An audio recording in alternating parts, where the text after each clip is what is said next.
Action. Today we're going to talk about 2 hard truths that are lost in the glamorous life of full-time RVing and travel nursing.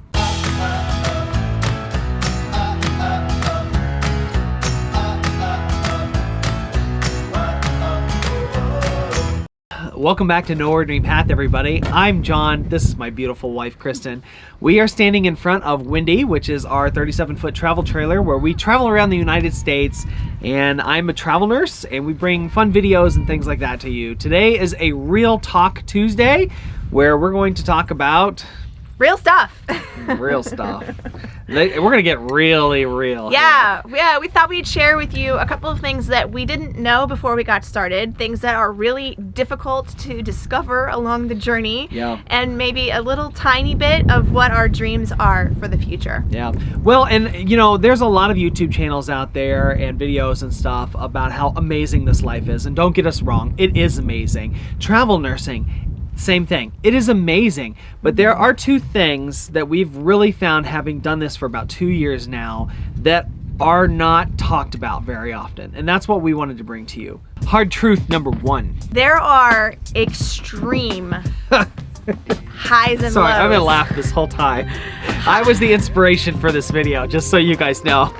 We'll talk about it, but keep going. There are extreme highs and lows. Your emotions will be a roller coaster the whole time, and you need to be prepared for that. Yeah, don't get us wrong. We have done some amazing things. I'm talking, you know, rock climbing in Yosemite. We've been on the beach with the wild horses. We rode our bikes across the San Francisco Bridge, or the Golden Gate Bridge in San Francisco. What else? What else is on there? Walked among the redwoods and the sequoias. Oh yeah. And then recently, if you saw this last weekend, we took a hot air balloon ride, and that is like, you know, about as high as you can get. Like, that was a high experience. Those were some extreme highs. There are some really low lows. Sometimes those lows get extreme, you guys. Things that you're gonna run into. Extreme exhaustion, like you've never experienced before. And it can wear on you. Like, it's super great and fun, but it can be utterly exhausting. Yes. Along with exhaustion, you get cramped. Sometimes you want your own space and you can't get your own space. That's annoying. And when your house is in disarray and needs repairs, it feels like your whole world is like comes to a halt because where you live is broken. That's right. And you know, and we're gonna go into this a little bit more on a different video, but Windy is currently got a significant couple of problems, and so she's just kind of limping around right now in the desert. Truly. Yeah. We haven't been able to go Far. anywhere with Wendy for 6 weeks. Yeah, so we're kind of stuck right now. Now, you know, there's light at the end of the tunnel. Yeah, we got a phone call today. The parts are finally in. Oh, yes. It's all covered under warranty. It's all covered under warranty. We have a whole video coming out about this, but she really should not be moved at all until it's ready to be moved to fix. There are different ways that you can cope with these kinds of lows. One of them is to just take a minute for yourself, whether that is just getting in your car away from the rest of your family, or I may have needed to do this recently. Yes, or going for a drive, or going for a hike, or going to the gym. That's my outlet. Make sure that you have something that you can do where you can get a moment for yourself. We have found that in our relationship with the family is that one of us is usually kind of spiraling down at one point in time. Whether it's me because I miss my own land and I feel like I don't have a place that's my own. Yes, I have this place behind me, but so, you know, so if I'm spiraling because of that, Kristen's usually like the rock that kind of helps. There's been times where it's certainly vice versa. Kristen that is spiraling. You guys, I struggle with winter depression.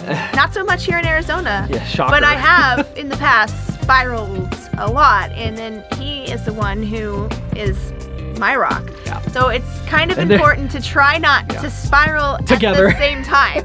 Which may have happened too. You don't want to spiral at the same time, because that's when you go, I quit. We quit. We're done. And then also realizing that every low usually is just for a period of time, and it's really crappy in the moment, but then you get through it and you overcome it, just like everything else in life, and you just have to just take a minute and realize, like, this really sucks right now, but it's gonna get better. And that is what I want to lead into with the story that we have to tell you, what happened to us a few days ago after our really high in the hot air balloon. The next morning came crashing down at 7:30 in the morning. So we've been camping out on the state trust land. We camped there last year also when we were in Phoenix for the previous contract, and it was very private. There wasn't too many other people out there. It was not, you get a lot of quads coming back and forth and that kind of stuff.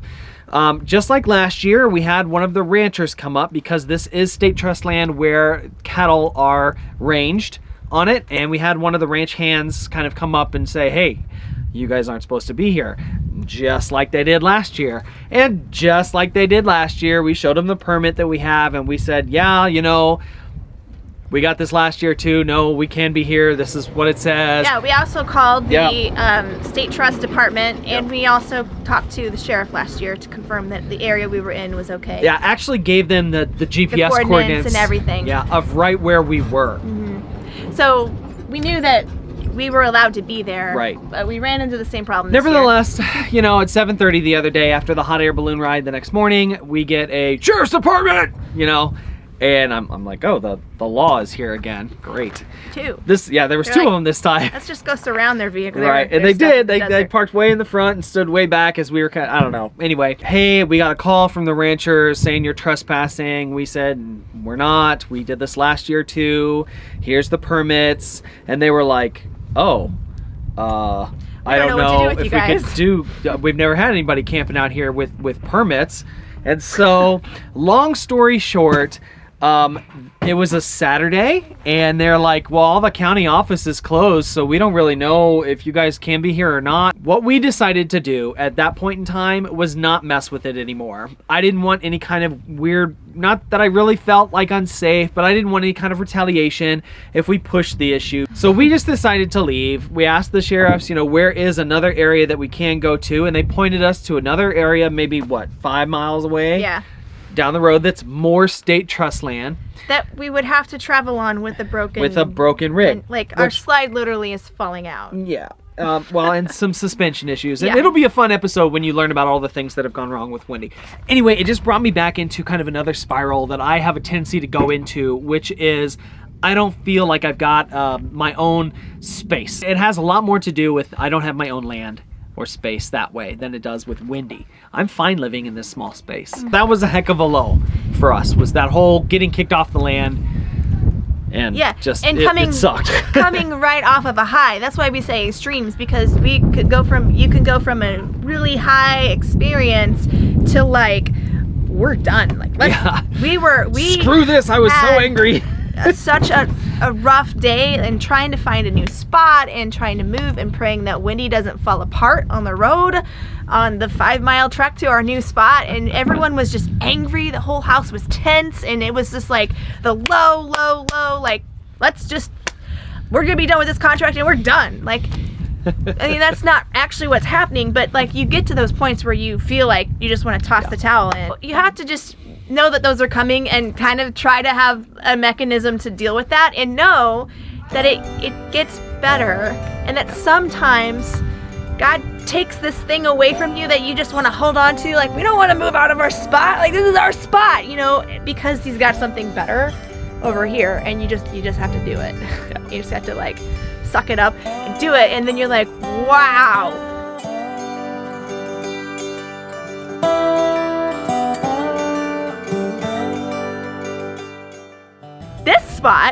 This is an amazing spot that we never knew about. Yeah, we never knew that this was here. Yeah. And it's interesting because it's really not that much farther from work. In fact, it might even be a little bit closer because of its proximity to the highway. Mm-hmm. And it's got trails, and it's prettier. Mountain biking and hiking. Oh, the sunsets. The sunsets are amazing here. Yeah.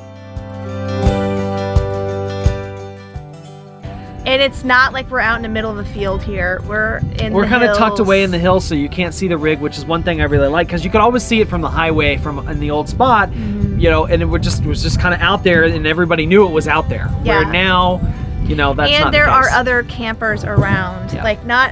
they're not like crowded, but like just down this way and just down this way there are other campers, so we know that like we're not going to get a knock that says we're not supposed to be here because we're clearly in an area where other people camp, and there is a safety in numbers. We don't feel as exposed here as we did over there. So long story short, there's usually a light at the end of the tunnel. You just have to keep yourself, you got to stop the spiral. Yeah. You just got to stop the spiral. But that leads us into hard truth number 2.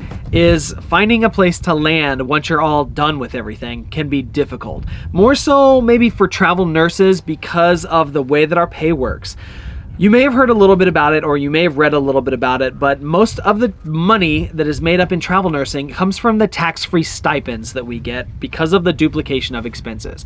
Without going into all that, basically on our W-2s and the tax forms, it really doesn't look like we make much money because my taxable hourly rate is generally only $20 an hour. I make way more than that because of all the tax-free money, but that doesn't go on the taxes. Right. So from a bank's perspective, if you were looking to get a loan for, let's say, a piece of land or a house or even a vehicle or something like that, it looks like you make next to nothing. Yeah. Some banks, I guess, are okay with that if you can show them paychecks, and there may be some workarounds and stuff like that. But for the general, just so you know about it going into this, Yeah. that is an issue. Yeah, this is definitely a truth that we didn't even It is consider. a hidden, Yeah. not talked about Nobody truth. really talks about it, but Yeah. it makes it difficult for you to qualify for a new truck or land or a house or anything of the sort if you don't have that income to show. And this could be an issue for you also if you are self-employed. If you hit the road and you change from a regular job to self-employment, you know, you're going to have that issue also with getting a loan. So it's just something to think about before you hit the road. We didn't really have much of a choice. We had already sold our home before we ever decided to hit the road. Yeah. So it's not like we could have just kept our home and RV'd. But, and we're not really suggesting that you keep the big home and RV. But if you think you're going to get a new vehicle, or you think you might want to get a new piece of land or something, you might consider pursuing that before you get the RV and hit the road, because it might be difficult once you are travel nursing. Yeah. Unless you just stop and get a regular job. Yeah.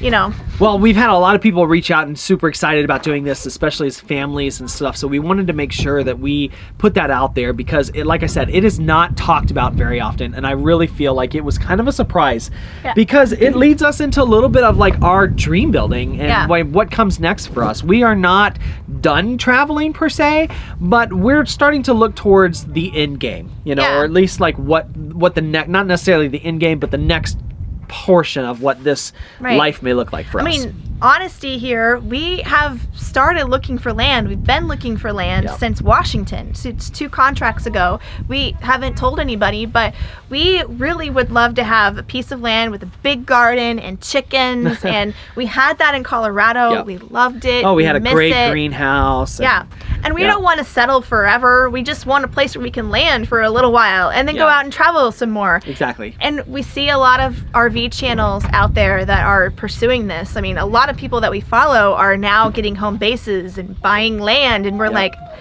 secretly envious because we really want that, but it's very difficult as a travel nurse. And so we felt like it was important to share that, and we hope that you'll come with us on this journey, because now that this is out, that this is like that's the direction we're trying to head, is to find land. So maybe you guys can help us. Maybe you can like comment below and say, this is a great area to land. Like, we're looking for mountainous areas, but also in the foresty kind of, with trees. In the meantime, we are just going to keep on plugging on and adventuring and saving money. Yes, and bringing you the real talks. And hopefully saving money, because what we'd really love to do is buy a piece of land in cash. Then we don't have to worry about loans at all. Exactly. And that would be the perfect scenario. All right. Anyway, guys, thanks again for being here with us. We hope you enjoyed the video. Hit the like button. That helps it a lot. And if you haven't yet, subscribe already. We put out these Real Talk Tuesdays on Tuesdays, and then our adventures come out on the weekends, usually on Sundays. So thanks for being here again, you guys, and we will catch you out there. Bye. I have one more bit of advice for you. If the sheriff shows up at 7:30 a.m., make sure you put actual shoes on. I had the mind to get dressed, but I had socks on, and I opened the door and literally was like, right at the foot of the deputy who was talking to my husband. I'm like, I have the permit right here. And I have a bruise to prove it. There's the bruise. Ouch. This is why I am not a morning person. Oh, yeah. Don't wake me up at 7:30 in the morning and tell me I need to move.